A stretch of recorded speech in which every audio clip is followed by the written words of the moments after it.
Hi there, hello. My name is Falldude211, and today we're going to be reviewing the Black Phone franchise, which includes the short story and the two movies.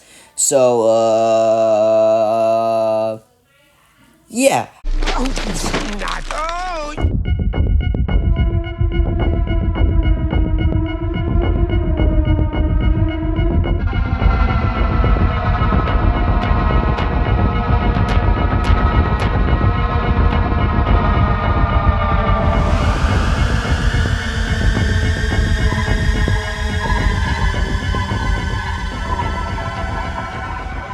the first thing we're going to be reviewing is the Black Phone short story, which is actually part of a collection called 20th Century Ghosts, but it was renamed to the Black Phone Stories because the movies, and yeah. Anyways, I got this book at Target for 20% discount because this book would normally cost $19, which is crazy in my opinion. I don't understand why books are so expensive. Like, damn. But that's not important. And yeah, honestly, I really like this is the second movie tie-in, and I really like the cover. And I hope I didn't repeat what I said earlier. And here's the cover. Here's the spine. The spine's kind of basic, but it's fine. And on the back, it's the movie and a what? John? Who the hell is John? Nolan. Okay, that's the description to the short story, I think, not the movie. But it is Black Phone 2 is a movie. We will review that later. And here we have Joe Hill, who is the son of Stephen King. And and I don't know, he hasn't really written anything that I would call iconic or like a part of it's just not mainstream, I guess. Yeah. But the Black Phones too is black phoning, and yeah, here's the book. Anyways, I'm going to go read it and then give you my review. It is currently 1 a.m. and I am tired. 1 million, zillion, jillion, dillion, cotillion times later. Okay, so I just finished reading the short story, and honestly, it is pretty interesting, as there's a lot of differences between the movie and the book. And yeah, firstly, in the book, it starts out with a fat man. Peak introduction, by the way. Fat man, which that's actually the grabber, which is very different compared to the Ethan Hawke one, who's more not fat and more fit, and well, I think he's still fat, but like more fit compared to this fat man.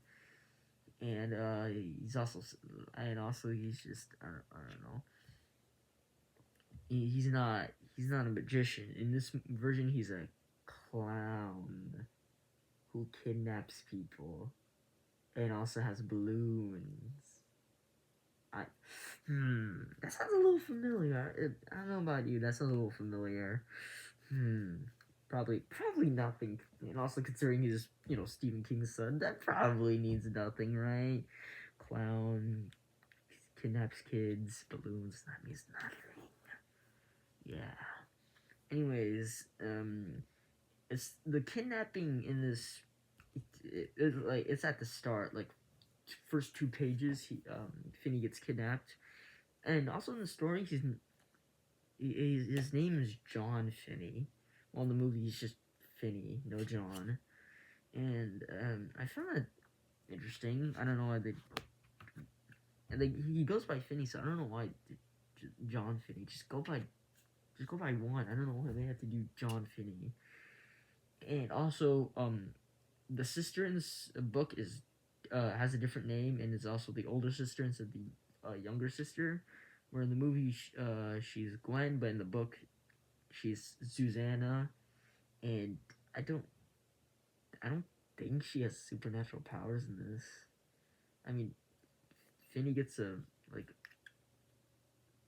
vision of like her going through the town and looking for him, but I don't think that. I think Finney got other powers, and also his mom is alive, which is really interesting compared to the movie where she's dead. But yeah, and also in this book, there's a lot of similar scenes where they just straight up ripped it out. They took they just copied it word for word, bar for bar. Especially I don't know, it, two where it's like you don't have to be scared, Finny. It's you have my word, John. It's straight up the same word for word. They use the exact same words, and yeah, but he doesn't wear the grabber mask, which no, I mean this the horns mask, which I prefer over the clown because that's a little similar to a little someone else. I don't know. He's not that popular, but I'm glad to make a change. And yeah, I don't. There's not really much. Oh yeah. In the movie, there's Finney talks to like 5 kids, but in the book, he only talks to like one, which is Bruce Yamada. And it happens pretty late in the story. It happens in like the seventh. I don't know if they're called chapters or like the seventh part, but the seventh chapter of Black Phone. It happens really late, and there's a total of 8 sections in the short story.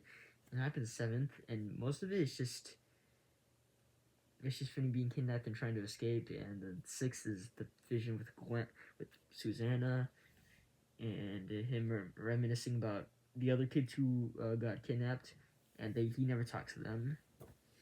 And also, the ending is just it's like where he's like it's for you, where like no it's like where he chokes the grabber, and then he's like, and then he gives the phone. It's like it's for you, and it ends right there. Which I don't know about that. I kind of prefer the movie ending. Honestly, the movie ending's kind of better, and yeah, I think they did a really good job with the movie and doing better than the book because I don't know if this one's the best. I don't know. It's still an entertaining read, but it's not. That's not it. It's not. It's not that iconic. It's more of a basic story when I think about it because there's less supernatural elements, and maybe some people like when things aren't explained too much, like the grabber, but like a little supernatural power. I don't know. It's just, they barely explained why Finny could just talk to them for some reason. Well, no, they do. They say like the longer you stay there, like you're able to hear the phone, which is interesting. But yeah, I guess I'll give this short story a 7.5. Entertaining, but the movie is better. Anyways, I'm going to review that first movie now. So yeah. Hi there, hello. I am in a different room because I don't want to bore you guys into seeing the same room, so I decided to switch rooms for each project that I'm reviewing in this video. So yeah, now I'm in a completely different room with this cool bloody machete in partially my Halloween costume because it's hot in here, and this is my jacket, but I'm not gonna wear that for this review. So yeah, we're gonna be reviewing the first Black Phone, which I consider to be better than the short story because it has a lot more and yeah, and also the I feel like I'm gonna repeat a lot of stuff because I already mentioned it in the short story, but the grabber having the horns mask is way far better than no mask and just being a part-time clown.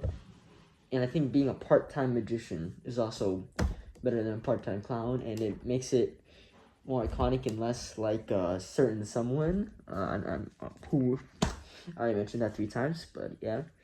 And I also like how Gwen has more of an important role than Susanna in the short story. And I also like how the ghosts have more to do than just being just like barely in it. Like the ghosts help Finny out way more. And yeah. don't mind the background noise. That's my family. And I don't know what else to say. Generally, I don't think I have many negative things to say about the movie. I think it's really well done. Generally, there's not one. And I feel like I mentioned way too much in the short story review. So, yeah, they created a lot of new characters for this movie, which I liked. Robin was especially a good one because, Finney had a friend and there's more background to him. And it's more thrilling and, yeah, I mean, and I like the ending. It was more had more of a conclusion, and the grabber died, which he comes back in the sequel. But this is not the time for a sequel review.